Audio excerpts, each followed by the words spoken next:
Hello and aloha pa to all of you. Today is 28th of December 2010. Time is 10:30.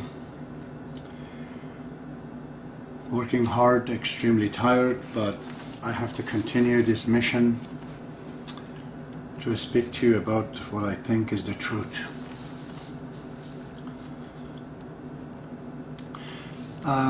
Continuing the discussion on the last time, we were going to be talking about the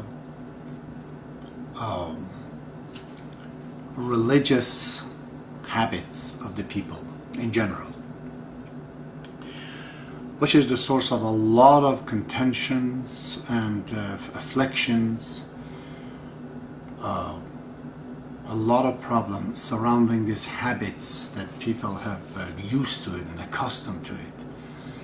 This is what really even Karl Marx, the smart philosopher of the Germany, when he says the religion is the opium of the society, he is referring to that, or at least you could justify what he said about these habits of the people probably at his time, as he was looking at the Christians and what they do.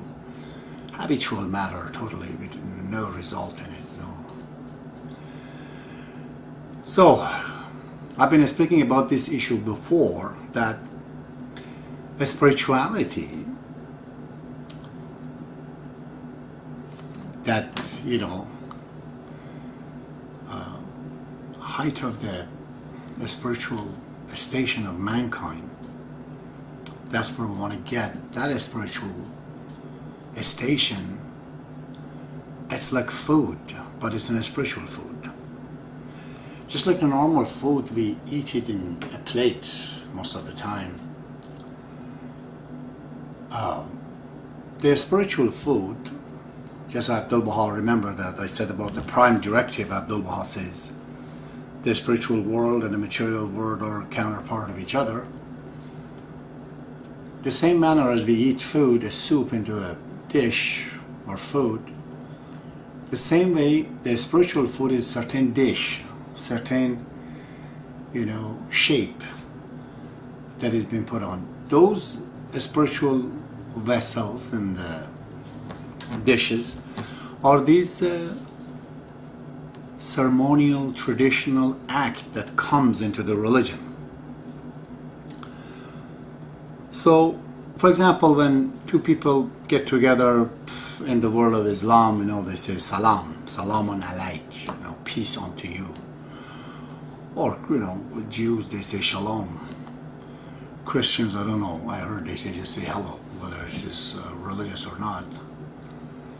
But this is just when they see each other, they want to say that I'm happy seeing you. They use a greeting. And this greeting is expression of happiness, of your glad feeling to see a person of your kind, a spiritual person pass by. So they use salam, Muslims. Baha'u'llah changed that. He said no, say Allahu Akbar. Because to the word salam is just not a word. It's a vessel. When you say salam, in it there's the Islamic baggage.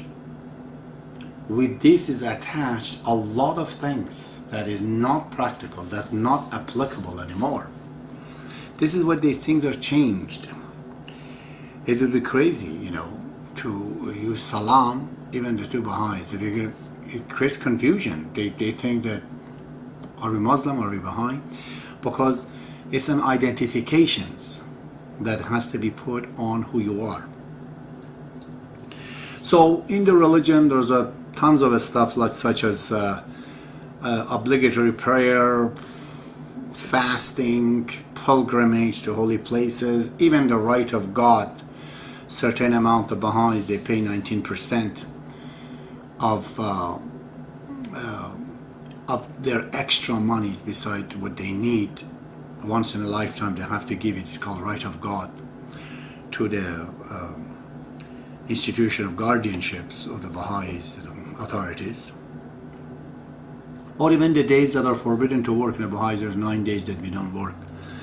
Celebrations or, ascensions. All of this is really a vessel. It's a dish that identifies us from others. I'll tell you, why do we need to be identified?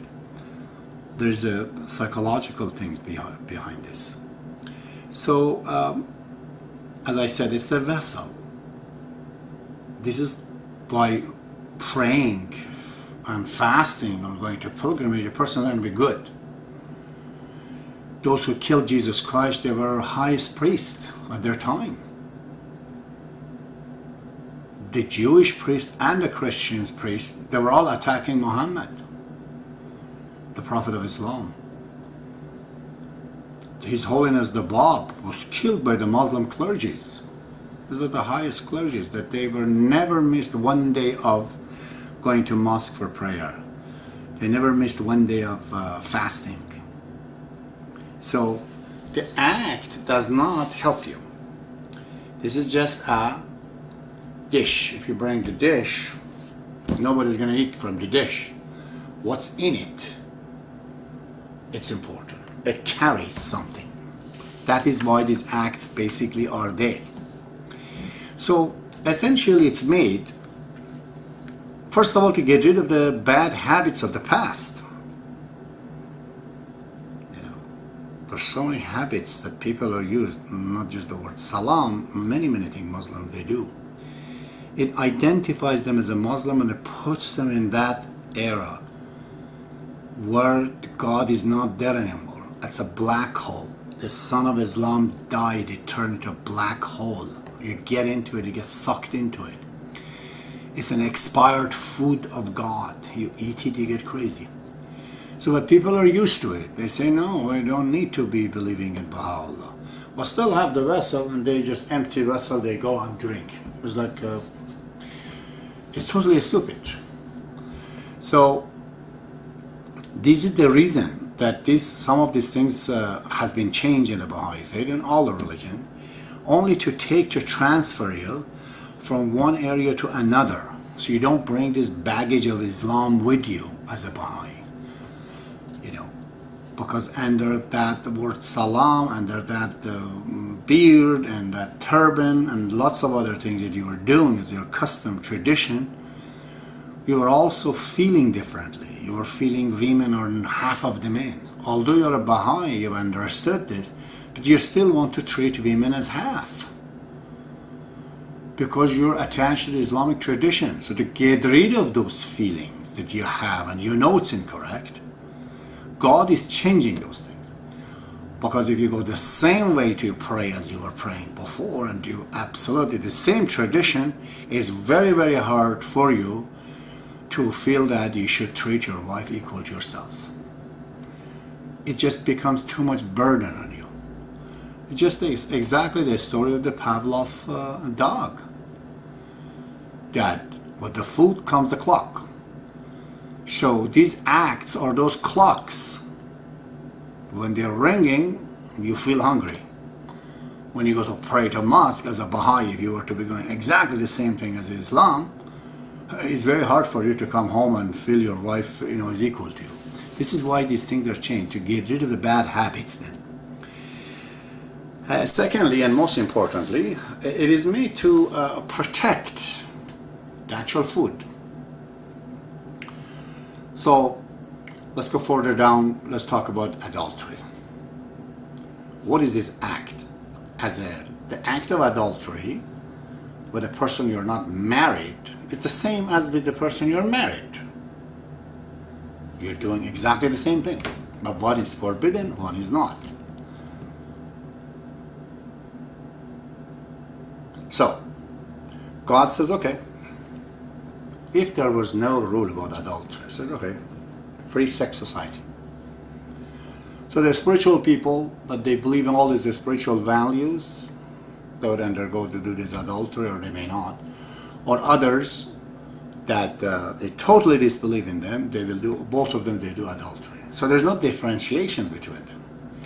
Why there should be a differentiation? Because the person who does not do adultery and does do the spiritual work, and he's a spiritual man, he has a spiritual deed, and he doesn't do this act of adultery, he distinguishes himself from others. Why? Because he sees his life as a spiritual man happier than the other guy. And there's a tag on it. The tag says don't do adultery. This other guy looks at the other man and says, oh look, that guy doesn't do adultery and is so happy. And he looks at his own life and he says he's miserable. That might help him to change, because before he didn't understand this guy's good and that guy's bad. Bad could never learn from the good. Good also could never see why is he doing all the things that he does. This separation between them through these acts and differentiations and classifications is only to show the dark and the darkness and the light. So people maybe from darkness to come to the light. So this is why really the reason is number 2, in my opinion.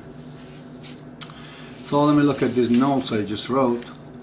Yeah, another one is this qibla, or point of adorations. Baha'is, they pray towards Israel, specifically towards the city of Akka, where the physical body of the Baha'u'llah buried.